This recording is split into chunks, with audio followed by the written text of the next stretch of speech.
Welcome to the John and Heidi Show podcast. John and Heidi.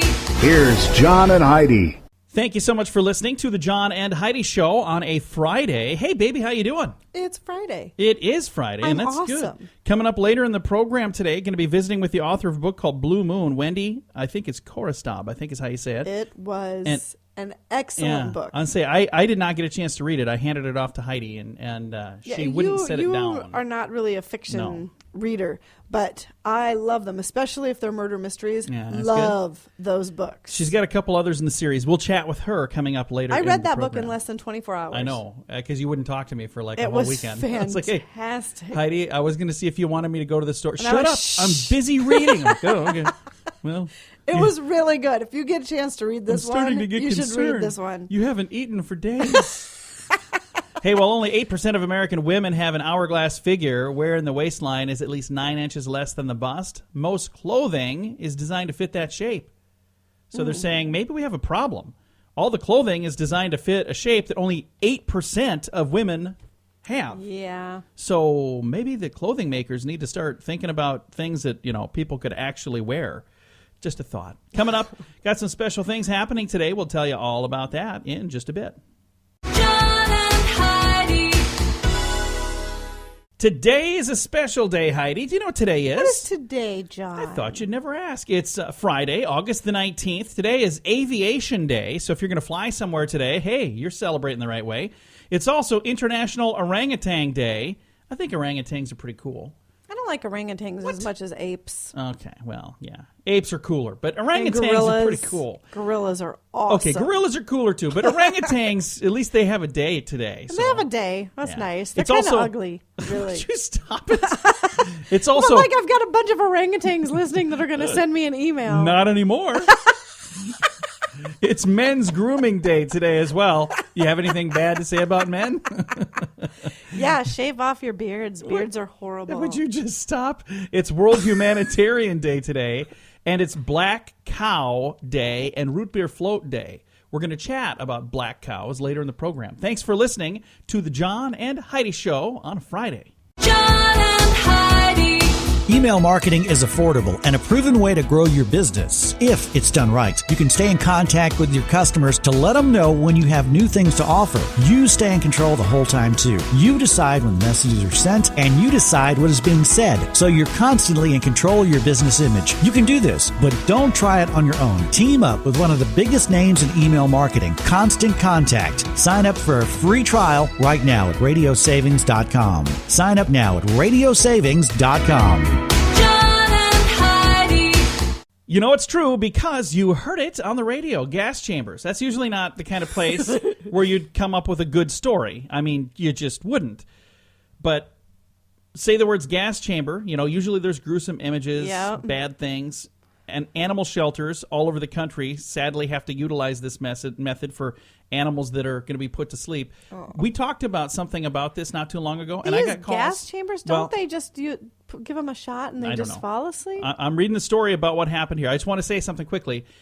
Last time we talked about something like this, I got calls from people that said they don't do that here.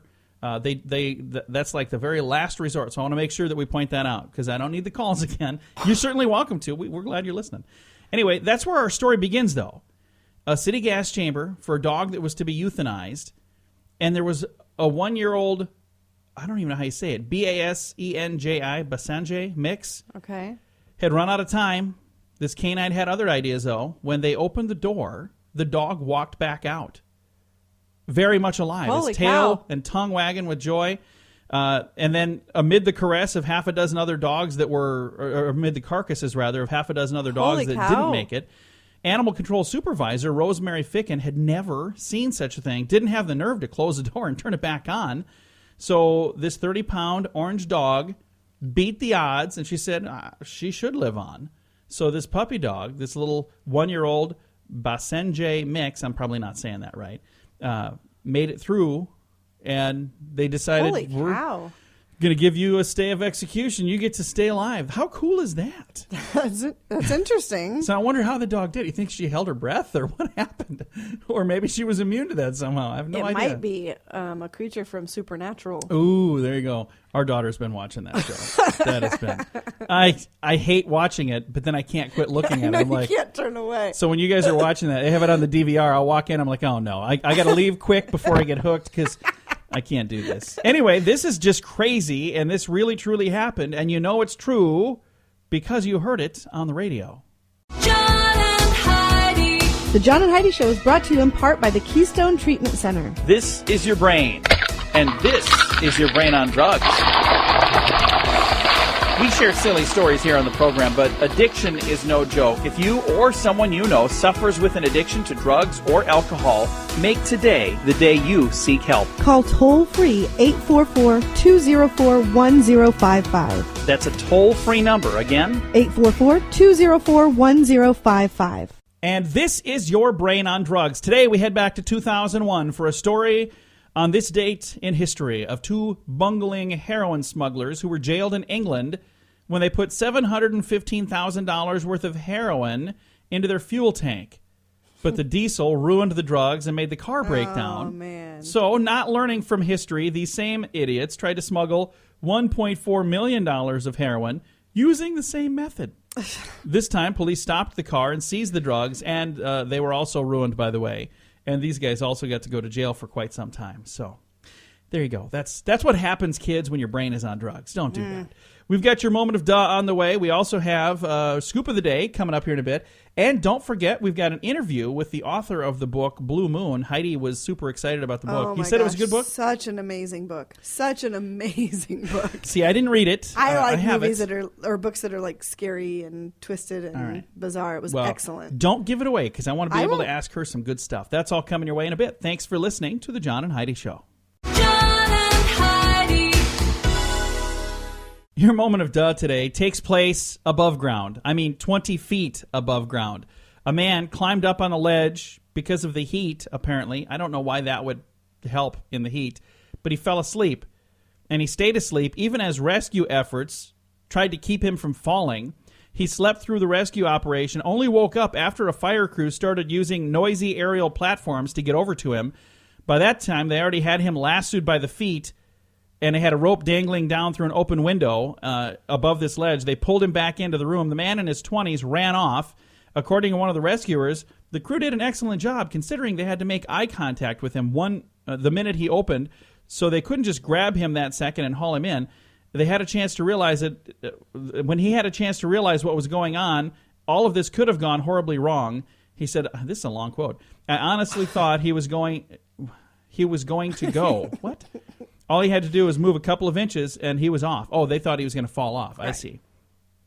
End quote. the guy was clearly confused. I'm sure you could tell. Fascinating. He stumbled his way through that. I read it word for word. Anyway, that's my moment of duh as well. Coming up, we have your scoop of the day. It's on the way. The Scoop of the Day is brought to you by Wells Blue Bunny. If you want delicious ice cream, be sure to look for the Blue Bunny. Sure to have your favorite flavors. Learn more at bluebunny.com. Now, your scoop of the day. As kids head back to school, many parents are trying to decide what prize, if any, is appropriate to offer kids for good grades. Adults who promise money, gifts, or privileges say their children study harder when the incentives are on the table. The lesson they hope is to teach that their rewards are for doing the required work. Researchers say the trick is making sure the students develop a natural love of learning along the way. When gift cards and gadgets go away, the students had better be able to motivate themselves. So they're saying, yeah, if and they're that only doing stuff it for doesn't that? work with our daughter. She Yeah, we've just tried. isn't motivated by things. No, she's like, I really don't care. You know, she had a flat screen TV in her room. We took that away. Yeah. We're like, we'll give it back to you when this happens. And nah. Yeah, I'll just watch TV down here. Dang it. 101-year-old competes in the Michigan Senior Olympics. Have you ever heard somebody say you're never too old? That you hear that all the time. Well, that includes for the Olympics. More than 200 local athletes competed in the Michigan Senior Olympics, and one of the competitors was born 100 years ago. while Michael Phelps was winning medal number 25 or 35 or 95 or whatever he's up to. amazing. 101-year-old Fred Winter was winning a 100-meter dash, which qualified him for the 2017 National Senior Games in Birmingham. I wonder what his time was. 7 minutes, and I'm just kidding. I have no idea what it was. I'm just teasing. That wasn't even nice for me to say. That's what I would get for a time, by the way, to run 100 meters. 7 minutes. I don't think 7 minutes would be a bad time. 100 meters? That's not very far. 7 minutes? With my bad knee? There's no way. I'd be hobbling. All right. I'm just wondering if he would have beat me. That's all. Probably. I'd be at the starting line saying, "Okay, this running stuff's for the birds." Hey, a suspected car thief twerks for a judge. What? This happened in Florida. The judge was not amused when a suspected car thief decided to dance in front of her court. Calvin Lloyd Griffin twerked in front of Miami-Dade Judge Catherine Pooler during the bond hearing. Laughs could be heard inside the courtroom, but the judge did not join in the laughter. She set the bond at $18,500. Twerk your way out of that. When you were a kid, did you like the cartoon Garfield? Yeah. Was that one of your faves? I liked Heathcliff better, but we watched Garfield. I remember Heathcliff. I like both of them. But Italy is claiming that they have a real-life Garfield on their hands. Orazio, the cat, looks a lot like the famous cartoon from the comics, weighs 37 pounds. Whoa. Orazio grew to a gargantuan size by guzzling all the food treats that his native Italy could provide. The 3-year-old Tabby is such a fanatic food fan that owner Laura Santelli finds it impossible to get him to slim down. I wonder, Italy, that's where lasagna comes from, would right? be- So I yeah. wonder if he was eating lasagna like Garfield. Probably eating all kinds of pasta. You can see a photo of the fat cat, little Garfield wannabe, at facebook.com/John and Heidi Show. Speaking of slimming down, exercising for 30 minutes a day will not only strengthen your heart and your muscles, it'll strengthen the old muscle between the ears as well, your brain. If you work up a sweat for just a half hour, you will be able to learn faster, remember more, and think more clearly, and recover more quickly from brain injuries. So they're saying you're exercising that muscle too. Yeah, you need to just exercise. That's what we hear every day. And I know. how many times have we done that since we started doing this I show? did that once. I remember. It was a lot of work, though. Are you happy in your job? No? Well, then you might consider attending church. Yeah, a recent study finds that Christians who frequently attend church are happier in their jobs. Researchers conducted a web-based survey of 1,022 full-time workers. They found those who regularly attend church have higher job satisfaction and a higher commitment to their place of employment. So they're saying, hey, if you don't like what you're doing for a living, you should at least go to church because then maybe you'll like it a little bit more. And then our final thing on here, Heidi, a recent study shows yawning boosts brain power. So for those of you who are trying to figure something out and you can't quite think of the answer, do a yawn and we'll see what happens. Now I'm going to see how many people yawn. You're welcome. Thanks for listening. This has been your Scoop of the Day. John and Heidi.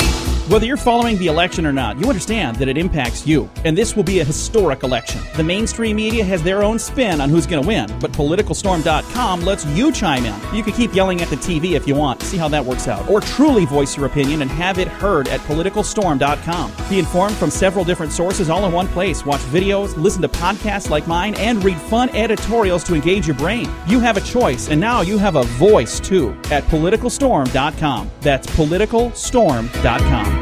John and Heidi. Thank you so much for listening to the John and Heidi Show on a Friday. We have a special guest joining us right now. We've got the author of a new book. We've got Wendy Corsi Staub joining us, and we've got a copy of her book, Blue Moon, here as well.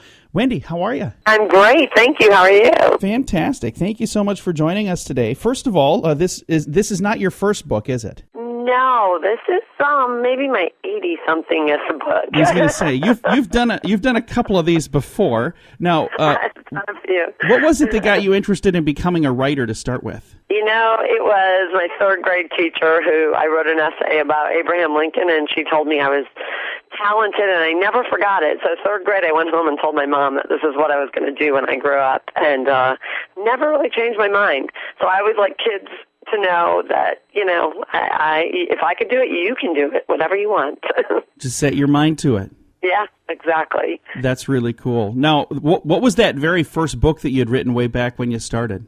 It was called Summer Lightning, and it was in 1993 it was published. So I've been doing this for quite some time, and that was a young adult novel, but now I write adult suspense. So did you taste instant success, or did you struggle a little bit to get things started? Oh my gosh, it's a struggle even now. When you think about it on a daily basis, you can really get yourself terrified that, oh my gosh, what if I can never write another word? What if I never sell another book? But certainly back in the beginning, it just takes a lot of hard work. Well, I'll tell you, you're doing something right. This new book, Blue Moon, it's available right now, and it's a great idea for a book. Let's talk about the concept. What is the plot of the book, or what is it that's happening in the book Blue Moon? It's set in a fictionalized town called Mundy's Landing. I made up the town. I kind of like the idea of a town that was notorious because some horrible crime happened there, and that's what happened in Mundy's Landing. And in the summer of 1916, an ordinary family woke up and they found, they called her the Sleeping Beauty. They found a schoolgirl tucked into the spare bedroom in their home, dead. And she looked like she was sleeping. There's a note under her pillow, and no one had ever seen her before. And it happened again a week later to another family nearby, another girl, and then again. And so this is 100 years ago. No one ever solved the crime. No one ever knew who the girls were. 100 years later, the town has invited people to come from across the globe to try to solve this historic case. It's kind of a publicity stunt. They offer a reward, and someone has solved the case. It's my villain, and wants to recreate the murders now on the 100th anniversary in the same houses where they happened. And so it's about ordinary people in extraordinary circumstances. And I love the event name, Monday Palooza. Yeah, it's kind of snowballed. They've been, the town was economically declining, and so it was sort of a stunt to draw tourists originally, and now it's just snowballed into this very irreverent atmosphere. There's media, you have armchair detectives, you have all of this sort of circus surrounding this horrible thing that happened. That always fascinates me in real life, that, sort of the gawkers and the press and all of that. So I wanted to play off of that, and how some of the townspeople just really resent this, and the business owners don't mind so much because the town is booming again. So it always fascinates me when I visit with an author of a novel like this. How do you come up with the ideas? And in this, you created a town, you created all of these different characters, all of these people. Is it hard to do that? That just seems like it would be a daunting task. You know what? I have a very active imagination, to say the least. And in this case, this is the second book that I've written set in Mundy's Landing. It stands alone. You don't have to read the first one. But my editor and I were trying to think of a way, because I write about ordinary people, regular old people doing what they should be doing, and somehow danger crosses their path. And I like to explore, how far would you go to protect your home and your family and your children? So when you have ordinary people, it's not very likely that they're going to be, crossing paths with murderer. So I was trying to think of a way to link these books, and they're linked by the setting. A setting like this would just draw kind of strange people and violent acts. So that's how I came up with the concept of this town. And it's very real to me now. I feel like I live in Mundy's Landing. My son, who's 18, drew a map for me that ended up in the book. Harper Collins put it in the front of the book. That is awesome. So now I know where everything is, because he saw me. I had a little, sketch by my desk one day, and he's like, "That's a terrible sketch." Well, that's really cool. Yeah, so it's very real to me now. Very vivid. Probably more real than what I'm surrounded by, because I'm writing the third book, Bone White, right now, and I feel like I kind of live in it. Wendy, when they read Blue Moon and they fall in love with Mundy's Landing, what is the name of the other book that is set in that same location? The first one was called Blood Red, and this is, Blood Red, Blue Moon, and the next one is Bone White. It's coming next spring. And like I said, they all stand alone, but they all just sort of, they're not cliffhangers. You don't get to the end of Blood Red and have to wait, to read Blue Moon to know what happens. But they're all in the same town with the same characters. But they're all standalone books, so if you just read the one, you're not going to be lost. Exactly. Well, Wendy, thank you so much for taking some time to chat with us. I know you've got a lot of folks to talk to. You've got this new book. I've been visiting with New York Times best-selling author Wendy Corsi Staub. Wendy, thank you again. Thank you so so much. I appreciate it. Have a great day. Definitely. And the new book is out right now. It's called Blue Moon, and the first one in the series is Blood Red. And when should we expect the other one, Bone White? Probably sometime around May. Well, thank you so much for taking the time to chat with us. And when Bone White comes out, we hope we'll get a chance to chat again. Great. Thank you so much. Take care. Thank you. Again, Wendy Corsi Staub, the author of a new book called Blue Moon. It's available right now. Thank you so much for listening to The John and Heidi Show. John and Heidi. This is Richard Lustig, the world's first and only 7-time lottery game grand prize winner. Since I endorsed Lottolicious, I have won something every single draw. They do all the work. You don't have to worry about running to the store to buy your tickets. They take care of all that. So if you're looking for the best way to play the lottery, to give yourself the best chance of winning, go to RadioLottoPool.com and join today. Again, that website is RadioLottoPool.com. John and Heidi. Fun fact for you, Heidi. What's that, John? The cashew is the nut from a cashew apple. It only grows in tropical regions. After harvesting the cashew apple, they keep it for 24 hours before the soft fruit deteriorates. The cashew apple is not commercially important since it spoils quickly, but local people do love the fruit. I had no clue. Did you know that? I had no clue. No clue. Fun fact for you, Heidi. What's that, John? A black cow is a chocolate soda with chocolate ice cream. I knew that. Yeah, so this is a thing that goes back to the Roaring 20s, although it came to describe root beer floats as well. Another term for black cow was called mud fizz, and today is National Black Cow Day or National Root Beer Float Day, so be sure to celebrate some of those. All cows should have a day. All cows matter. White cows matter. This is different. This is a black cow as a drink. I don't know what you're talking about over there. Fun fact for you, Heidi. What's that, John? An apple, onion, and potato all have the same taste. The difference is the flavor is caused by their smell. To prove this, pinch your nose and take a bite from each, and they're all going to taste the same. An apple, an onion, and a potato. And no, I'm not going to try this. Way. Yeah, they say they have the same taste. No way. Well, according to the Fun Fact Fairy, that's what they say. That's just to get stupid people to take a giant bite out of an onion. I guess we'll try it later. We'll see if you fall for it and how you do. Are you going to do it? No, I'm not going to. All right, couple of fun facts for you right here on a Friday. John and Heidi. Email marketing is affordable and a proven way to grow your business. If it's done right, you can stay in contact with your customers to let them know when you have new things to offer. You stay in control the whole time, too. You decide when messages are sent, and you decide what is being said. So you're constantly in control of your business image. You can do this, but don't try it on your own. Team up with one of the biggest names in email marketing, Constant Contact. Sign up for a free trial right now at radiosavings.com. Sign up now at radiosavings.com. John and Heidi. Thank you so much for listening to the John and Heidi Show on a Friday. Are you really sick or are you just faking it?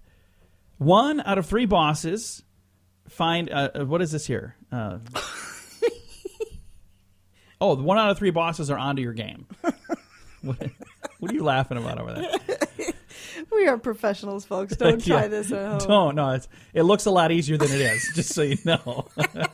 By the way, I've met a bunch of people this week that are John and Heidi Show listeners. It was so funny because I was out and about, and I started talking to people. There was a lady that I was talking to. She's like, I know you from somewhere. And then when she found out that I was with the John and Heidi Show, she's like, I listen to you and Heidi all the time.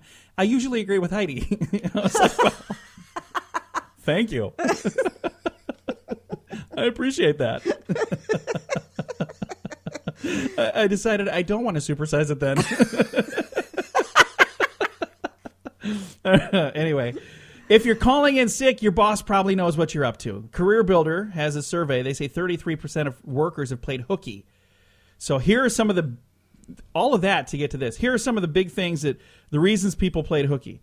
30% said they just needed to relax and recharge. I don't have time for work today. 14% said they had their own personal errands to do. They didn't feel like going to work. No. Right. Another one, 34% said I didn't feel like going to work, so I just didn't go. 11% said I had household work to get caught up on. 27% had a doctor's appointment they wanted to go to, but they didn't think their boss needed to know. I'm not telling them I'm going to see the doctor. 11% said I had to spend some time with family and friends, so I took some time off work for that. And then 22% said they wanted to catch up on sleep. So it doesn't say anything about hangover. I bet I bet the ones that said I didn't feel like going to work and the ones that said I wanted to catch up with sleep were That's all what it was? actually hung over. So if you combine those two numbers, that's what was really going on with that group of people. Of the 31% of employers who checked up on employees that called in sick, 71% that said they required the employee to show them the doctor's note if that's what they said they had to do. 56% called the employee at home. 18% had a different worker from the office call, and 17% drove by their house or apartment. So if you think you're going to get away with it, you're probably not. All right. Thanks for listening to the John and Heidi Show on a Friday. John and Heidi. If you're in business, you need a website. Come on, it's 2016. Do you think this internet thing is not going to catch on? Many business owners that don't have a website think it's just too expensive. Well, now it's not. You can get a website for a few $100s, not thousands of dollars that are charged elsewhere. We can help you set up and design the site and then turn you loose to manage it, or we can help you manage the site for just a tiny bit more. Learn about the special radio offer right now at radiosavings.com. Get an extra $50 off if you sign up this month at radiosavings.com. John and Heidi. Thank you for listening to the John and Heidi Show. This is kind of a graphic story that we're going to share here. Jarvalis Emst of Gilwis, Poland, had his cancerous tongue removed. Oh. But doctors were able to construct a new tongue for him Oh, I hate to even think out of what. using tissue from his buttocks. Ah. Yeah, they sewed it into his mouth. They say the blood is circulating into the new tongue that they built, and it appears to be doing well. So, can you even imagine that? No. That's very graphic sounding to me. I don't know. That's just kind of a weird place to take something that you're going to put in your mouth. Where'd that come from? In my butt? Yeah, it's the last place I would want it to come from, really. Take it from my calf. Take it from my shoulder. Take it from somewhere else. His wife will literally be kissing his for the rest of her life. Can't say that on the radio. It's true. Oh, Heidi, why do I even give you the opportunity? Every day, I just sit here and think, what is she going to say today to get me in trouble? All right. Thanks for listening to the John and Heidi Show on a Friday. John and Heidi. Got a story straight out of Texas where they struck gold. No, they struck oil. That's what it's black gold. Black gold, Texas tea. I don't know what I'm talking about.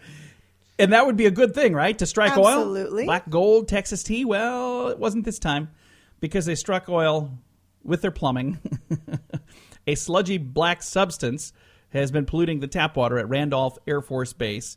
None other than the famed black gold made the state of Texas rich, but the base is not too thrilled about it. The U.S. Air Force, they said they have about 12,000 people that have been affected by the contamination and were supplied bottled water for the residents of the base because they're trying to figure out what they need to do now. So if it's on a U.S. Air Force base... But at least then they know it's there and Yeah. they can do something with it, right? If it's on the U.S. Air Force Base, I wonder The then government would if own it's the it. government's oil. It would, yes. You think so? Yes. There you go. See, maybe they could use that to power all Because the whoever owns the Air property Force. owns the mineral rights. All right. See, there you go. Now we know. Yeah. So they got a little bit of oil down there in Texas, it sounds like. So That's awesome. all right. Thanks for listening to the John and Heidi Show. We've got some good excuses for you coming up in a bit. John and Heidi. Whether you're following the election or not, you understand that it impacts you. And this will be a historic election. The mainstream media has their own spin on who's going to win, but PoliticalStorm.com lets you chime in. You can keep yelling at the TV if you want. See how that works out. Or truly voice your opinion and have it heard at PoliticalStorm.com. Be informed from several different sources all in one place. Watch videos, listen to podcasts like mine, and read fun editorials to engage your brain. You have a choice, and now you have a voice, too, at PoliticalStorm.com. That's PoliticalStorm.com. John and Heidi. Earlier in the program, we were talking about excuses for people to skip work. Well, with all the kiddos heading back to school, these are real excuses that moms and dads have given. These are parent notes written for kids at one time or another. This comes from RinkWorks. My son is under a doctor's care and should not take PE today. Please execute him. I think they meant excuse.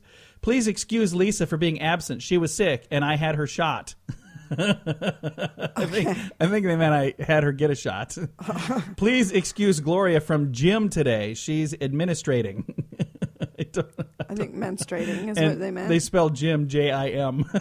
Oh, how sad is that? Dear school, please excuse, spelled wrong, John, being absent on January 28, 29, 30, 31, 32, and also 33. 32 and 33. It's going to be a long vacation. So excuse was EKSCUSE. Wow. Oh, my gosh. Yeah. Please excuse Roland from PE for a few days. Yesterday, he fell out of a tree and misplaced his hip. I cannot find it anywhere. John has been absent because he had 2 teeth taken out of his face. Carlos has been absent yesterday because he was playing football and he was hurt in the growing part. Oh. All right. These are real excuses that parents sent to school why their kids couldn't be involved in things. Megan could not come to school today because she has been bothered by very close veins. What does that mean? Varicose veins. Oh. Chris will not be in school because he has an acre in his side. He has an acre in his side. An ache. All right. Please excuse Ray Friday from school. He has very loose vowels. Please excuse Tommy for being absent yesterday. He had diarrhea and his boots leak. I don't know what that means. Wow. If his boots didn't leak, that would have been fine because he could have just walked around with it in his boots. Gross. These are real excuses. Irving was absent yesterday because he missed his bust. I think he missed his bus. Please excuse Jimmy for being. It was his father's fault. Oh, these are good. And one more. Please excuse Burma. She has been sick and under the doctor. Wow. There's others. I'll share the whole list at facebook.com/John and Heidi Show. John and Heidi. This portion of the John and Heidi Show is brought to you by the John and Heidi Show. That sounds kind of funny, but it's true. Go to your local radio station and ask them to start carrying the John and Heidi Show. Here's the best part. They can carry the show for free. They play a couple commercials, but it doesn't cost them anything every month. So if you know a radio station that could use a little bit of help, send them our way. Send them to johnandheidishow.com. Again, johnandheidishow.com. We would love to do a radio program in your community. Then you could listen to the podcast and listen to us on the radio. John and Heidi. We always try to wrap things up around here with some good news, and I think I have some good news here. First of all, I got to catch my breath. I walked down the steps. You walked down. And I'm the winded. steps. Now, the guy that we're going to talk about right now, he's a super athlete. Michael Phelps. This dude is amazing. How many gold medals does he have now? 23? I don't know. I can't keep track. It's insane. I Whatever haven't- it is, it's awesome. I haven't really been paying attention to the Olympics. I'm just seeing what I read online, and this is a really cool story. I didn't know this about Michael Phelps. Do you know much about him? Are you talking about the video that was on Facebook where his teacher told him he would never amount to anything? Is that what we're going to talk about right No. now? Oh. What was that? I don't know, but I digress apparently. So Well, you go ahead with what you were going to say. I'll have to dive into whatever you're talking about. Olympic swimmer Michael Phelps says Rick Warren's Purpose-Driven Life, that's a book, Yeah. was a I've heard of that secret book. that helped save his life. Prior to the 2016 games, Phelps told Q Political that he was actually pondering the idea of killing himself. Oh, wow. When longtime friend NFL star Ray Lewis, an outspoken Christian, gave Michael Phelps Rick Warren's book and convinced him to enter rehab. Phelps then told ESPN that this book, this Christian book, turned me into believing that there is a greater power than myself and that there's a purpose for me on this planet. It also convinced Phelps to make amends with his estranged father, Fred, who divorced his wife when Phelps was just 9. The entire story is available at facebook.com/John and Heidi Show. It's a great story. And I'm going to have to find this video that you're talking about. Did you see the video? Yeah, I watched the video. What was the video? It just was very inspirational video about how, he was told by this teacher that he was never going to amount to anything, and he was very depressed because his parents had gotten divorced, and Doesn't he sound felt too inspirational worthless. yet. And then his arms grew longer than the rest of his body did, and his hands hung down below his knees, and kids made fun of him, and it was, he was so depressed, but he found Swimming. solace in swimming. Yeah. And then just became to be one of the world's greatest athletes. And he has Marfan syndrome. And our son, who's 19, when he was joining the Navy was concerned that our son might have Marfan syndrome. Right. I'd never heard of it before, But when we were going through that, we discovered that Michael Phelps has that, and that's why his hands are as big as they are. Right. And our son has huge yeah, but we don't. It turns out I don't believe he has Marfan No, they syndrome. said that he was good. So. But anyway, cool story. I'll have to find that video as well. But you can certainly find this story at facebook.com/John and Heidi Show. Time to say goodbye, Heidi. Goodbye, Heidi. Goodbye, everybody. Have a great day. Thanks for listening to the John and Heidi Show on a Friday.